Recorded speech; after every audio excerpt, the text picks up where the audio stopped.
នេះហ่าគ្រាន់តែចេញក្បាលវីដេអូមកដឹងតែឆ្ងាញ់មកទៀតហើយហើយថ្ងៃហ្នឹងដែរមកបង្វែរអារម្មណ៍បងប្អូនអរគ្នានៅក្រៅមកលុបដងវិញម្ដងឥឡូវតោះទៅទស្សនាវីដេអូពេញទាំងអស់គ្នាតាមហូបថ្ងៃនេះប្លែកយ៉ាងណាមកទស្សនាវីដេអូនេះទាំងអស់គ្នាមកតំណងឲ្យបងប្អូនគ្រាន់តែឃើញហ្នឹងក៏ហៀទឹកមាត់ដែរតើកុំឲ្យខាត់ពេកយើងចូលទស្សនាទាំងអស់គ្នាហើយនេះដែរគឺយើងបានបង្កាត់ភ្លើងនៅក្រៅមកលុបដងបងប្អូនចាថ្ងៃហ្នឹងគឺមកបង្វែរអារម្មណ៍បងប្អូនអរគ្នាមកមើលពីទស្សនវិជ្ជានៅក្នុងជាការដងខ្ញុំវិញម្ដងចាឥឡូវយើងមករៀបចំបង្កាត់ភ្លើងចាឲ្យថ្ងៃនេះដែរនិយាយពីថាមេឃស្លាស់ល្អខ្លាំងមែនតើអត់មានពពកមានអីទេហើយក៏ចង់ធ្វើម្ហូបអីនៅក្រៅមកលុបដងកន្លែងជាក់អញ្ចឹងណាបន្ទាប់ពីយើងបង្កាត់ភ្លើងរួចហើយយើងក៏ដាក់ឆ្នាំងខ្ទះចាយើងរៀបនឹងស្រោះជាមួយនឹងសាច់ជ្រូករបស់យើងអញ្ចឹងណាបងប្អូនហើយនេះដែរគឺសាច់ជ្រូក3ជាន់របស់យើងនេះគឺខ្ញុំបានផ្លាសេទុកមកយករួចហើយក៏យើងមកចាប់ផ្ដើមដាក់វាស្រោះអញ្ចឹងណាយើង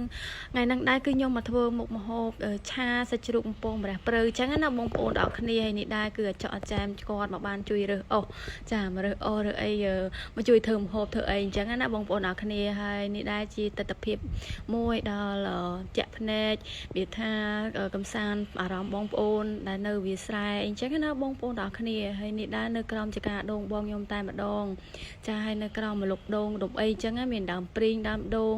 មានក្មេងអីរត់លេងពេញនឹងហ្មងបងប្អូនទាំងអស់គ្នានិយាយថាស្រស់ស្រាយខ្លាំងមែនតើហើយនេះដែរគឺខ្ញុំបានស្រោះជាមួយនឹងសាច់ជ្រូករបស់យើងហ្នឹងណាពួកអីសាច់ជ្រូករបស់យើងនេះយើងប្រើតែម្ដុំហ្នឹងឯងយើងអត់មានកាត់ជាកង់អីដាច់កណៃកណាត់ទេណាបងប្អូនទាំងអស់គ្នាហើយក៏ស្រោះរួចហើយហ្នឹងណាហើយមានទាំងសក្រីទៀតណាបងប្អូនទាំងអស់គ្នាដល់វារៀងកាត់ឆ្អាបកាត់អីអញ្ចឹងណាចាយើងក៏ស្រង់ចេញមកយើងស្រោះវាវាថាឲ្យវាមកឆ្អិនមកសាច់របស់យើងអញ្ចឹងណាចាយើងមកស្រោះត្រាំជាមួយនឹងទឹកកកចាត្រាំមួយទឹកកករបស់យើងហ្នឹងដើម្បីឲ្យសាច់របស់យើងហ្នឹងវារៀងស្រួយណាបងប្អូនស្រួលហើយក៏ឲ្យវាឆាប់ត្រជាក់ដែរណាបងប្អូនទាំងគ្នាហើយនេះដែរគឺជាមុខម្ហូបដែរគ្រួសាររបស់ខ្ញុំគាត់កំងតែម្ដងបន្ទាប់មកទៀតនេះគឺយើងយកសាច់ជ្រូករបស់យើងហ្នឹងយើងមកចាក់ជាមួយនឹងសមហ្នឹងចាចាក់ឲ្យវាធ្លុះស្រួយយើងប្រឡាក់គ្រឿងប្រឡាក់អីទៅវាចូលជាតិគ្នាហើយនេះដែរគឺខ្ញុំបានចាក់ខ្លាញ់នៅខ្ទះរបស់យើងចាយើងចាក់ខ្លាញ់រៀបនឹងបំពងវាអញ្ចឹងណាបងប្អូនចាហើយបន្ទាប់មកទៀតនេះគឺយើងដាក់ខ្លាញ់ឲ្យយើងឲ្យក្តៅទៅចាហើយយើងដាក់ជាមួយនឹងស្លឹកម្រះព្រៅរបស់យើងចង់ដឹងថាវាក្តៅហើយឬនៅអញ្ចឹងណាបងប្អូនអរគ្នាតបមកហ្នឹងគឺយើងស្រង់ស្លឹកហ្នឹងចេញមកចាំយើងដាក់សាច់ជ្រូករបស់យើងចូលចាហើយខ្ញុំដាក់នេះចង់ដឹងថាវាស្រួយល្អអត់អញ្ចឹងណាបងប្អូនហើយឥឡូវហ្នឹងក៏យើងយកសាច់ជ្រូករបស់យើងចូលចាយើងដាក់ពីខាងបាតវាមុនណាខាងស្បែកវាមុនណាបងប្អូនអរគ្នាចាយើងដាក់ពីខាងស្បែកវាមុនមកហើយថ្ងៃហ្នឹងដែរនិយាយថាខ្យល់បរិសុទ្ធមែនតើបងប្អូនអរគ្នានេះចាំជាមួយនឹងស្វាមីរបស់ខ្ញុំអញ្ចឹងណាហើយទស្សនវិជ្ជាបែបហ្នឹងដែរបងប្អូនដឹងនិយាយថាស្រស់ស្រាយខ្លាំងមែនតើមិនបាច់ទៅបោះតង់អីឬក៏ទៅដើរលេងនៅណាទេយើងនៅតែក្នុងចកានេះបើថាចង់បោះតង់អីអាចបោះតង់បាននៅចកាដងឆ្លាអីអញ្ចឹងបងប្អូនអរគ្នាហើយខ្យល់បរិសុទ្ធនិយាយថាធម្មជាតិពិតហ្មងឥឡូវនេះយើងមកបើកមើលជាមួយនឹងសាច់ជ្រូកបំពងរបស់យើងចាឥឡូវយើងមកចាប់ផ្ដើមប្រែវាអញ្ចឹងណាហើយនិយាយថាសាច់ជ្រូកនេះយើងអាចធ្វើក្លែមក៏បានហូបជាមួយបាយក៏ត្រូវក្លែមក៏ត្រូវឯងបងប្អូនអរគ្នាមួយជាក់អញ្ចឹងណាបន្ទាប់មកទៀតហ្នឹងយើងក៏បានប្រែវាមួយចំហៀងទៀតហើយពងប្រែហ្នឹងបងប្អូនសាច់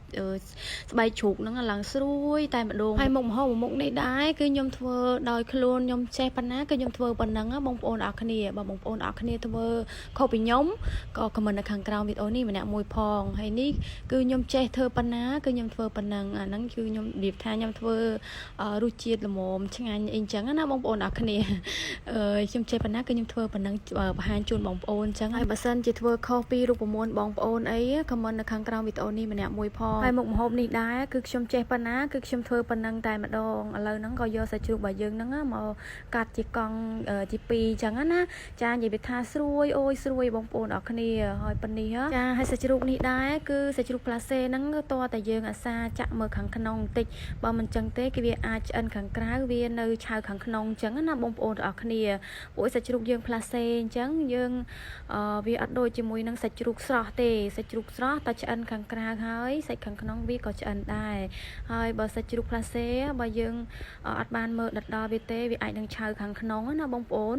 ចាឥឡូវហ្នឹងយើងក៏ចាប់ផ្ដើមមកកាត់វាជាកង់តូចស្រួលយើងនឹងឆាជាមួយនឹងម្រះព្រៅរបស់យើងអញ្ចឹង ណាពេលកាត់កង់កង់ហ្នឹងបងប្អូនអរគ្នាឡើងស្រួយមកសាច់ជ្រូករបស់យើងហើយពណ៌ឡើងគួរឲ្យតំណងតែម្ដងហើយម្ហូបនេះដែរពេលយើងចូលក្នុងហាងគឺមួយចានអីហ្នឹងរៀងថ្លៃដែរបើយើងធ្វើខ្លួនឯងចេះណាយើងទិញតែសាច់ជ្រូក1គីឡូមកម្រះព្រៅម្ដុំអីហ្នឹងគឺបានហើយបងប្អូនអរគ្នាគឺយើងអាចធ្វើម្ហូបឡើងមកឆ្ងាញ់បានមកជុំគ្រួសារទៀតចាយើងហូបបានគ្នាច្រើនទៀតចឹងណាហើយសម្រាប់ខ្ញុំគឺខ្ញុំទិញតែសាច់ជ្រូកទេពួកអីម្ទេសហើយជាមួយនឹងម្រះព្រៅហ្នឹងគឺបេះនៅជាការខ្លួនឯងចាបន្ទាប់មកទៀតនេះគឺយើងមកហាន់គ្រឿងរបស់យើងរួចរាល់ហើយមានម្ទេសមានខ្ទឹមមកចាយើងមកចាក់ខ្លាញ់ខ្ទះរបស់យើងហ្នឹង